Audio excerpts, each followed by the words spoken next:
Hola amigos, bienvenidos a su canal Hablando de Negocios y algo más en CDN Reloj. Mi nombre es Fernando Alberto.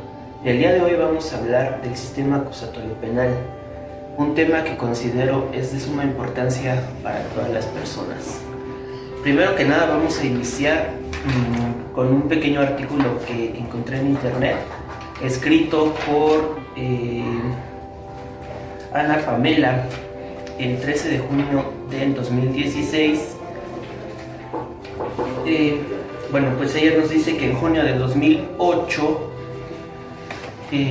después de meses de debate legislativo, se publicó la reforma constitucional en materia de justicia penal, cuyos ejes rectores fueron tres. El primero, fortalecer al Sistema Nacional de Seguridad Pública. El segundo, crear herramientas para combatir la delincuencia organizada. Y el tercero, cambiar el sistema penal inquisitivo mixto a un sistema acusatorio oral.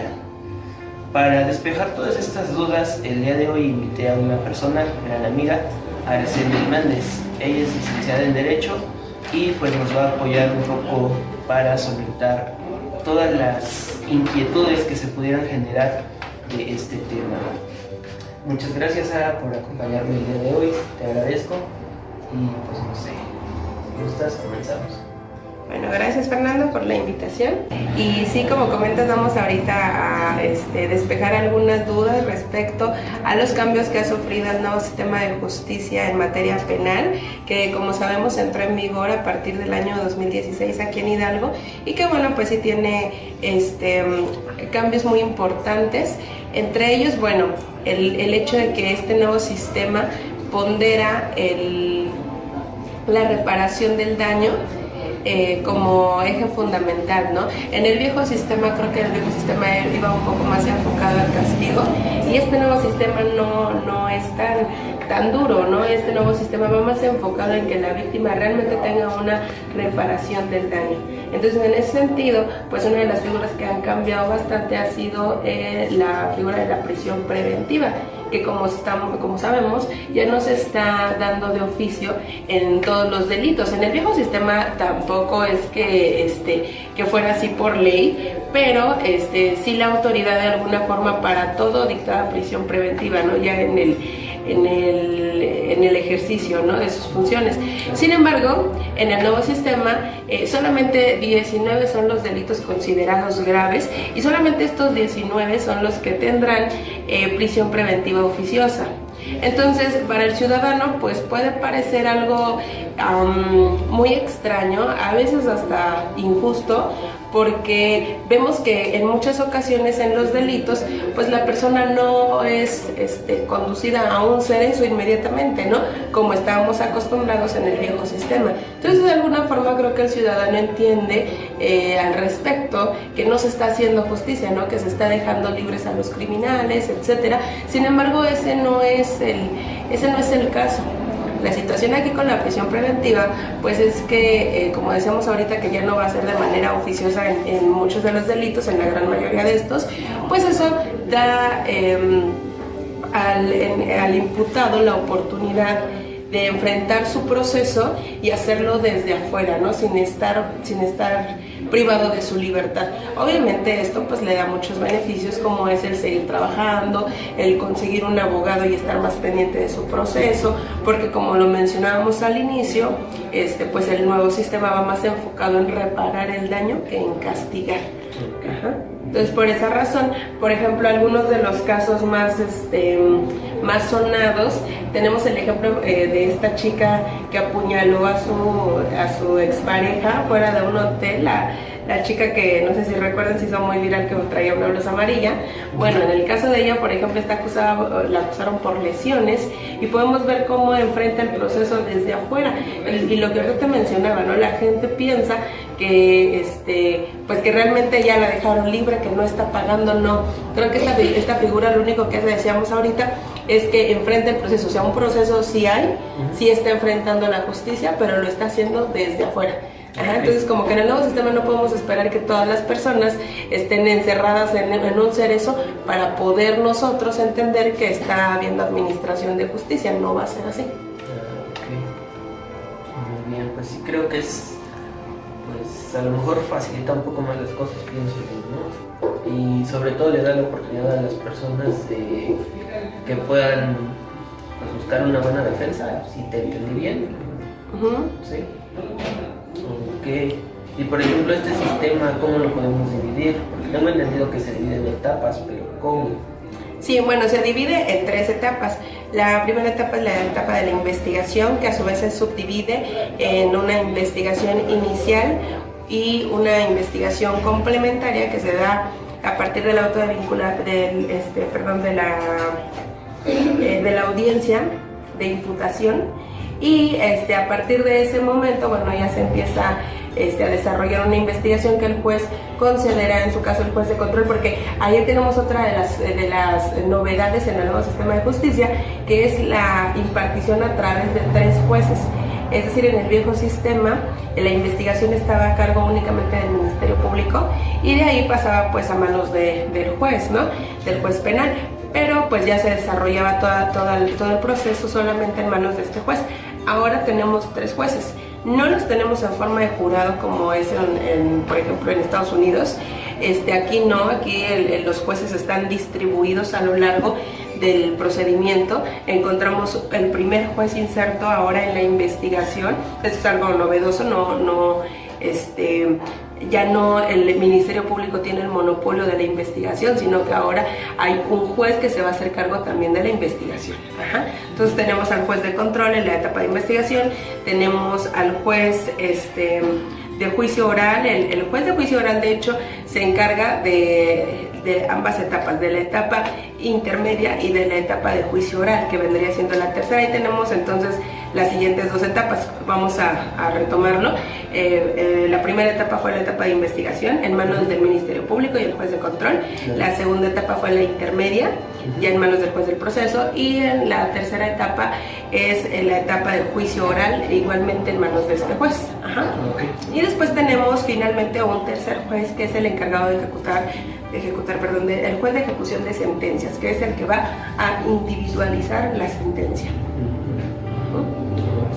Y de hecho, bueno, de las novedades también es que la etapa intermedia pues ahora contempla figuras nuevas, como es la suspensión provisional del proceso y como es los acuerdos reparatorios.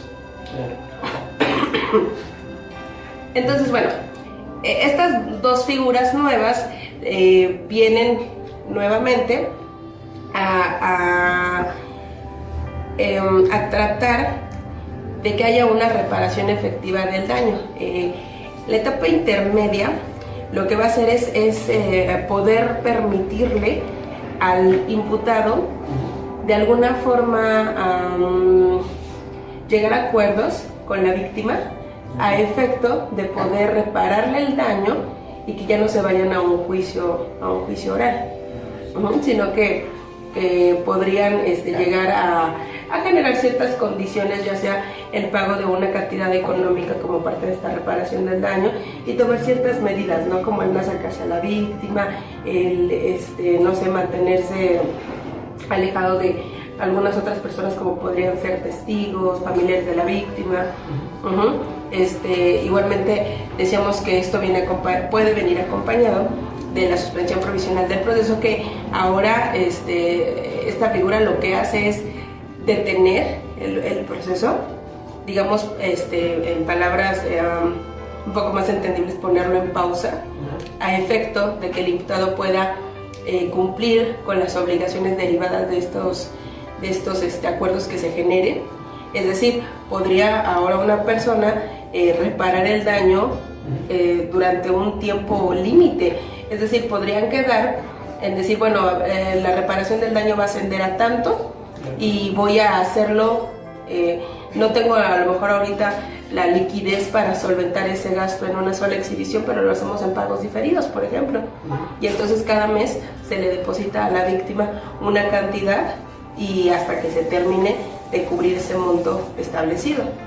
Entonces esto podría hacer que se evite ir a juicio oral. Obviamente no todos los delitos pueden pasar por la etapa intermedia, tienen que ser delitos no graves y siempre y cuando la víctima así lo desee, porque los delitos graves no tienen forma de arreglarse con acuerdos, ¿no? Estos se van directamente al juicio oral. Okay. Bueno, y en cuestión de lo que me acabas de comentar, ¿tú crees que esto realmente va a ser beneficioso, este cambio que se está presentando? Yo creo que sí. ¿Por qué? Porque hace más factible la reparación del daño, es decir, veíamos en el viejo sistema que en la etapa de investigación se le citaba a las partes para avenir antes de iniciar una investigación como tal. Siempre había una audiencia de conciliación donde, bueno, se trataba de que las partes arreglaran sus diferencias sin irnos a temas penales. Sin embargo, en muchas ocasiones las víctimas celebraban acuerdos con los acusados, y estos acuerdos de alguna forma ya no eran materia del área penal, sino que si tú no cumplías, en este caso el acusado, con lo vertido en ese acuerdo, pues finalmente la víctima tenía que llevarte a otra instancia, que es la instancia civil, y en donde el juez es el que se encarga de todo lo relativo a contratos, convenios, acuerdos, ¿no? Entonces te llevaban a esa área, y pues bueno, en esa área creo que las personas de alguna forma sí cumplen más cuando se ven amenazadas por el área penal, no así por el área civil. Ajá, entonces esta nueva forma que adquiere el sistema de justicia lo que hace es que ya no manda estos acuerdos al área civil, ya se quedan aquí en el área penal, y decíamos que el proceso se suspende, pero de no cumplirse con los acuerdos se retoma.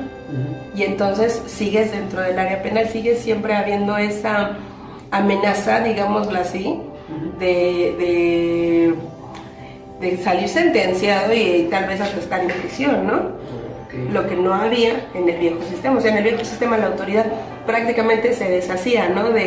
de ese asunto de haber celebraron un convenio, celebraron un acuerdo, ok, ya eso si no se cumple no es área penal, se tendrán que ir a otra área, y vamos, iban depurando de alguna forma, ¿no?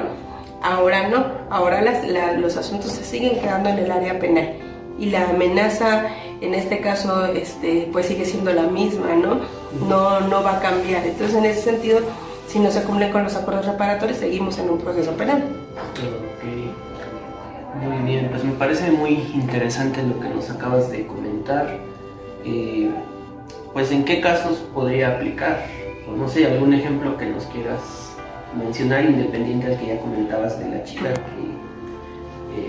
bueno, pues todo muy sonado. No sé, algún otro ejemplo que pudieras darnos para que quede un poco más claro a las personas. ¿De los acuerdos reparatorios?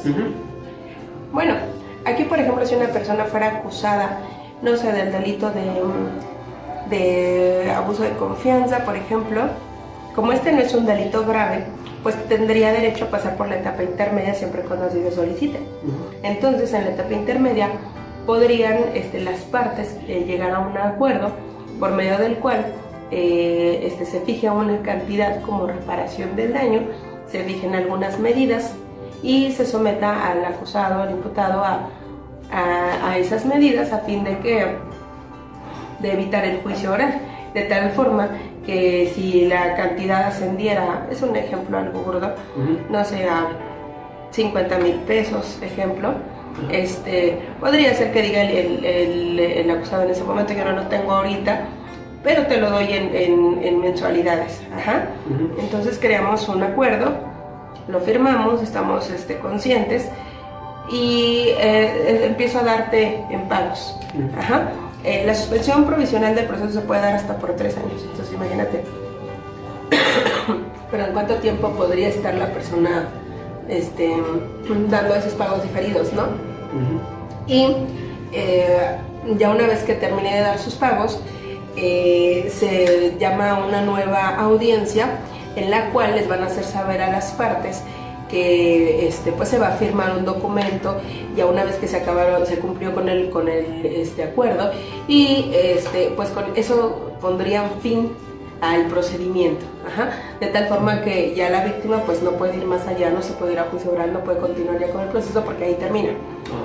Entonces firman de conformidad y tan. Entonces esto no deja antecedentes penales, no nos vamos a un juicio en donde pueda salir la persona sentenciada.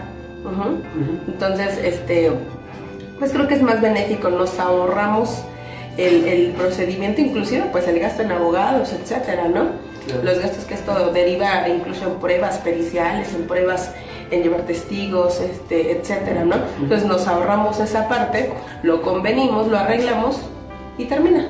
Ok, muy bien. Pero realmente es un tema bastante interesante y creo que muy extenso. Y de hecho, ¿qué crees? Porque hasta el homicidio solamente cuando es doloso es un delito grave, considerado así por la... Cuando es un homicidio, digamos, culposo, imprudencial, realmente no es un delito grave y todavía deja pie a pasar por esta etapa intermedia.